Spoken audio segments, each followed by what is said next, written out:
Welcome to Inquire Redneck.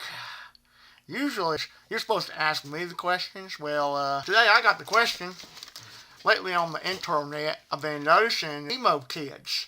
That emo kid song and everything. I thought to myself, what the heck's this emo kid? I didn't know emo had kids. He's just a little red critter that you can tickle. How something like that have kids? I don't get it. I went to ask my old college professor all about this emo.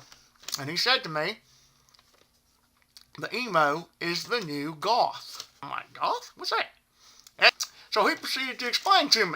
He said, no, in the 60s there, son, there were these things called the greasers. They were kids with greasy hair and rock and roll music and all that stuff. But in the 70s, they evolved and developed themselves into punk rockers.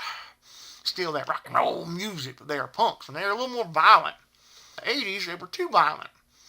So the punk rockers split off into two groups, the punks and the new wavers. The punk rockers eventually evolved into vampires, or something like that. That's illogical, Daddy. And the new wavers, well, they evolved into goth, who later on took on a lot of characteristics of the vampires, except they weren't sucking blood or nothing. They were just cutting themselves and putting on crazy makeup and being all sad all the time. Eventually, the goth grew up and they became yuppies. And then their yuppies gave birth to the emo kids who were crying all the time and whining about stuff. I don't know. I'm not really sure what the next evolution is going to be, but I'm pretty sure it's going to be just as annoying and twice as whiny as the emos are. Ain't that right, Witchy Poo? How you doing, Witchy Poo?